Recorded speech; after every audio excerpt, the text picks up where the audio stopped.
ఇక్కడికి వచ్చినటువంటి వేదిక అలంకరించినటువంటి పెద్దలు,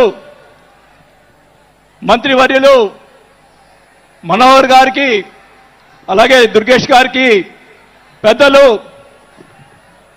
నన్ను పార్టీలో చేర్పించేదానికి ముందుకు నన్ను తీసుకొచ్చినటువంటి వ్యక్తి నాగబాబు గారికి, అలాగే వేదిక అలంకరించినటువంటి ఎంపీలకు, ఎమ్మెల్యేలకు, జనసేన నాయకులకు అందరికి కూడా ముందుగా నమస్కారాలు తెలియజేసుకుంటా ఉన్నాం. మీరందరూ కూడా 12 ఆవిర్భావ దినోత్సవాలు జనసేనకు సంబంధించి అటెండ్ అయి ఉంటారు. కానీ నాకు ఇది మొదటిది. అసలు బాలినేని శ్రీనివాసరెడ్డి అనేవాడు వైసీపీ విడిపోయి బయటకు వస్తాడా అనుకొని చాలా మంది మాట్లాడినటువంటి పరిస్థితులు ఉన్నాయి. నాకు క్షమించండి కొద్దిగా, ఎందుకంటే మొదటిసారి కాబట్టి ఒక 5 నిమిషాలు తీసుకుంటాను. దయచేసి మనోహర్ గారు క్షమించాలని కోరుకుంటా ఉన్నా. మొదటిగా నాకు రాజకీయ భిక్ష పెట్టింది రాజశేఖర రెడ్డి గారు. రాజశేఖర రెడ్డి గారు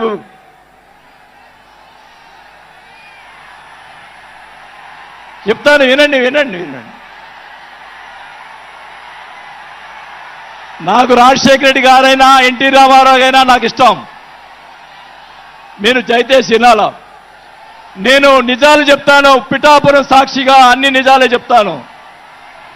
వినాలా, నాకు జరిగిన విషయాలు కూడా చెప్తాను.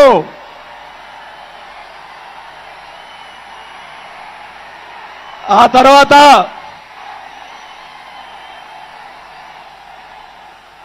ఆయన జగన్మోహన్ రెడ్డి గారు పార్టీ పెడితే రాజకీయ భిక్ష పెట్టాడు కాబట్టి నేను మంత్రి పదవి వదులుకొని ఆయన వెంట నడిచాను. నేను 4 సంవత్సరాలు, మనోహర్ గారికి తెలుసు, 4 సంవత్సరాలు మంత్రి ఉంది నాకు. అయినా కానీ నాకు రాజకీయ భిక్ష పెట్టాడు కాబట్టి, మానవత్వం అనేది ఉంది కాబట్టి నేను ఆ రోజు ఆయనకి తలిచాను.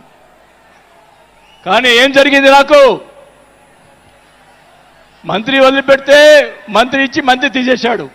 అవన్నీ నేను కూడా బాధపడిన, నేను మంత్రి అనేది ఐ డోంట్ కేర్. ఆ రోజు 4 సంవత్సరాలకే వదిలిపెట్టాను. నేను ఒకటే చెప్తా ఉన్నా, మన వంశీ గారిని ఆయన చెప్పాడు కదా, మన ఈయన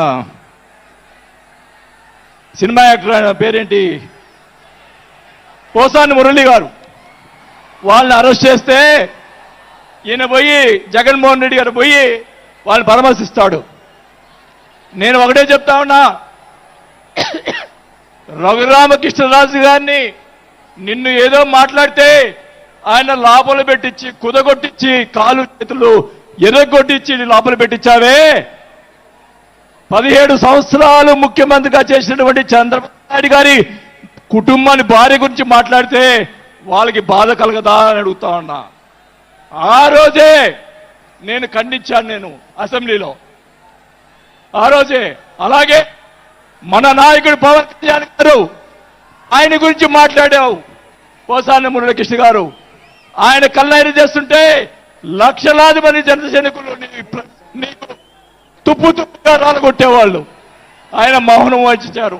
నేనైతే చెప్తా ఉన్నా, కుటుంబాన్ని అలా మాట్లాడారు కాబట్టి వాళ్ళని 9 నెలలు, ఇంకా 9 నెలల తర్వాత అరెస్ట్ చేశారు. నేనైతే గవర్నమెంట్ ఇచ్చిన మరుసటి రోజే లాఠీతో రాలగొట్టించి లోపల వేయించేవాడని కూడా ఈ సభకు అర్థం చేసుకుంటా ఉన్నా. చేసినటువంటి దుర్మార్గాలు ఎక్కడ పోవు, దుర్మార్గాలు ఎక్కడ పోవు. ఒకటే చెప్తా ఉన్నా, నేను 5 సార్లు ఎమ్మెల్యే, 2 సార్లు మంత్రి అయినా కూడా, నేను ప్రతిపక్షంలో ఉన్నప్పుడు కూడా మన నాయకుడు పవన్ కళ్యాణ్ గారు వైసీపీని ఒకరోజు అందరినీ తిడుతూ, ఒక బాలినేని శ్రీనివాసరెడ్డి గారు లాంటి మంచి వాళ్ళు ఉన్నారని చెప్పి ఆ రోజు చెప్పిన రోజే నేను జనసేనలో చేరి ఉండాలని కూడా తెలియజేసుకుంటా ఉన్నా. ఆ రోజు చేరకపోవడం నా దౌర్భాగ్యం. నేను ఈరోజు చెప్తా ఉన్నా,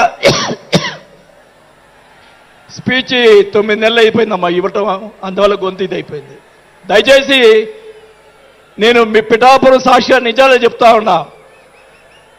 గవర్నమెంట్ వచ్చిన తర్వాత చిన్న చిన్న కార్యకర్తల మీద కేసులు పెట్టి లోపలేశారు. వాళ్ళని కాదండి లోపలేయాల్సింది, కోట్లు సంపాదించున్నారు, వాళ్ళని ఇంకా లోపలేలా. అదే నా బాధ. స్కాములు చేస్తున్నారు, కార్యకర్తలు పట్టించుకోలేదు, కోట్లు సంపాదించి ఈరోజు రకరకాలుగా మాట్లాడుతూ ఉన్నారు. పవన్ కళ్యాణ్ గారి గురించి మొన్న మాట్లాడాడు జగన్మోహన్ రెడ్డి గారు. ఏదో కౌన్సిలర్ అన్నాడు, ఇది అన్నాడు. అయ్యా జగన్మోహన్ రెడ్డి గారు, మీ నాన్న దయతోటి నువ్వు ముఖ్యమంత్రి అయ్యావు, మీ నాన్న అంత అడ్డు పెట్టుకొని. మా నాయకుడు ఇప్పుడు జనసేన నాయకుడు పవన్ కళ్యాణ్ గారు స్వశక్తితోటి ఈరోజు లక్షలాది మంది అభిమాన పాత్రులు అయ్యారని గుర్తుపెట్టుకోవాలని కూడా తెలియజేసుకుంటా ఉన్నాం. మీ నాయనతోటి వెనక ఒకసారి ముఖ్యమంత్రి అయ్యావు, ఇంకా చూద్దాం. నేను ఒకటి కూడా చెప్తా ఉన్నా, నేను పవన్ కళ్యాణ్ గారిని కలిసినప్పుడు రాశారు చాలా మంది, కొన్ని పత్రికల్లో మీడియాలో రాశారు. ఏం రాశారు? బాలినేని గారు చాణక్యుడు కూటమిని విడగొడతాడని చెప్పి కొన్ని పత్రికలు రాసినాయి. నేను అనుకున్నాను, నా వల్ల పవన్ కళ్యాణ్ గారికి ఏ ఇది రాకూడదు. నా ధ్యేయం, నా కోరికల్లా ఆయన పైకి ఎదగాలని తప్ప వేరే ఉద్దేశం లేదు. నేను ఆయన కలిసినప్పుడు ఒకటే అడిగా, అందరూ అనుకున్నారు ఎమ్మెల్సీ ఇచ్చి మినిస్టర్ ఇస్తారని చెప్పి కొన్ని ఇతర పత్రికలు రాశారు. నేను ఆయన ఏమీ అడగలేదు, ఒకటే అడిగా, సార్ మీతో నాకు సినిమా తీయాలని సార్ అని అన్నా. నా కోరిక అదే సార్. నేను 5 సార్లు ఎమ్మెల్యే అయ్యా, 2 సార్లు మంత్రి అయ్యా, చాలు నాకు ఇట్లాంటి బూతులు తిట్టే రాజకీయాలు మాకు వద్దు సార్, మీతోటి ప్రయాణం చేస్తా. జనసేనని నా సాయశక్తులా నేను చేయగలని మా జిల్లాలో 6 నెలల తర్వాత కార్పొరేట్లను చేర్పించాం. మీరు ఛాన్స్ ఇవ్వండి, మా జిల్లాలో జిల్లా పరిషత్తు అన్నీ కూడా జనసేన చేస్తానని కూడా భాగంగా తెలియజేసుకుంటా ఉన్నా. మాకు ఇవ్వండి ఛాన్స్. నన్ను ఆపద్దు. నాకు జరిగిన అన్యాయం మళ్ళా ఒకరోజు మీటింగ్లో చెప్తా. ఒకరోజు చెప్తే సరిపోదు, ఎందుకంటే టైం లేదు కాబట్టి. నాకు అన్యాయం జరిగిందని చెప్తా. జగన్మోహన్ రెడ్డి గారు చేసినటువంటి అన్యాయాలన్నీ చెప్తా, నాకు జరిగినటువంటి అన్యాయాలు. నేను ఒకటే చెప్తా ఉన్నాను సార్, మీకు కూడా దయచేసి జనసేన కార్యకర్తని చూస్తున్నాను. అన్ని నియోజకవర్గాల్లో ఎమ్మెల్యేలని చాలా మంది గెలిపించారు, కార్యకర్తల్ని జనసేన వాళ్ళని పట్టించుకోవటం లేదు. దయచేసి చంద్రబాబు నాయుడు గారు, పవన్ కళ్యాణ్ గారు ఇద్దరు కూర్చొని ఒక ప్రెస్ మీట్ పెట్టి ఎమ్మెల్యేలందరికీ ఫిరాయించండి. జనసేన కార్యకర్తలు కూడా మీరు వాళ్ళకి రావాల్సినటువంటి రేషియో ప్రకారంగా వాళ్ళు కష్టపడి పనిచేశారు. ఇప్పుడు తెలియదు ఆ బాధ. రేపు ఎలక్షన్ తెలుస్తుంది. వాళ్ళు ఖర్చునని వాళ్ళు అడుగుతారు రేపు, దానికి సమాధానం చెప్పాల్సిన బాధ్యత ఆ ఎమ్మెల్యేలకు ఉంటుంది. కాబట్టి ఇద్దరు కూడా ఇప్పుడే వెంటనే అది చేస్తే మీకోసం ప్రాణాలు ఇచ్చేవాళ్ళు ఉన్నారు ఇక్కడ. అలాంటి వాళ్ళని మనం కాపాడుకోవాలి. కాబట్టి మీరు అంటే నేను ఇలా మాట్లాడుతున్నానని అనుకోకుండా మన నాయకుడు బాగుండాలని కోరుకోవాలి.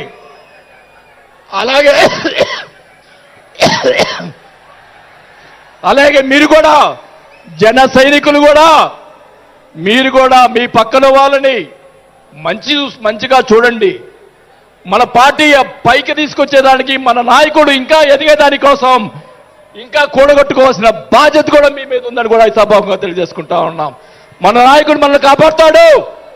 మన నాయకుడిని ఎదిగించేదాని కోసం మీరందరూ కూడా కష్టపడాలని చెప్పి కూడా కోరుకుంటూ, నా ప్రాణం ఉన్నంత వరకు నేను పవన్ కళ్యాణ్ గారితో ఉంటాను. నాకు పదవి వచ్చినా రాకపోయినా పర్వాలేదు, నేను పవన్ కళ్యాణ్ తోటే ఉంటాను.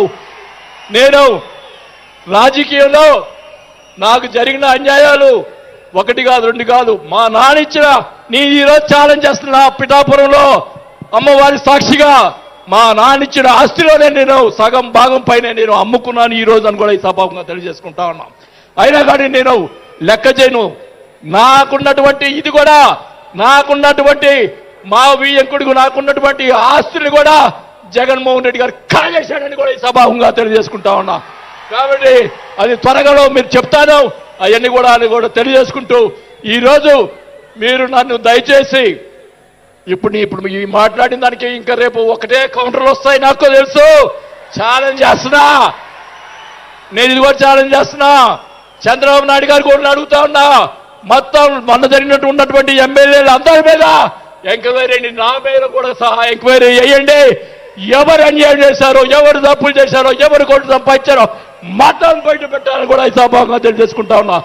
ఈ ఉక్రోషం, ఈ బాధ నాకు తెలుసు, మా కుటుంబానికి తెలుసు, మా కుటుంబం ఎంత ఇబ్బంది పడిందో నాకు తెలుసు. కాబట్టి పవన్ కళ్యాణ్ గారు ఆయన ప్రతిపక్షంలో ఉన్నప్పుడు కూడా బాల్యం లాంటి మంచి వాళ్ళు అని అన్నప్పుడే నాకు ఆ రోజు నేను చేరుండాల్సింది పవన్ కళ్యాణ్ గారిని. కానీ ఈరోజు అది నాకు ఆ రోజు రాత బాగాలేదు కాబట్టి ఈరోజు ఇలా ఉన్నాను. నాకు పోయినా పర్వాలేదు, కానీ నేను ఆయన సేవ చేసుకున్నాను. కానీ నా కోరిక, నాకు రాజకీయ పదవి వచ్చిన కాబట్టి నాకు ఒక కోరిక ఏంటంటే పవన్ కళ్యాణ్ గారు నాకు మాట ఇచ్చాడు సినిమా తీస్తానని, ఆ సినిమా తీస్తే చాలని చెప్పి కూడా శ్రీబాబుగా తెలియజేసుకుంటూ సెలవు తీసుకుంటున్నా. జై జనసేన. గౌరవనీయులు తెలంగాణ రాష్ట్ర ఇన్ఛార్జ్ శ్రీ వేమూరి శంకర్ గౌడ్ గారిని మాట్లాడుతుంది.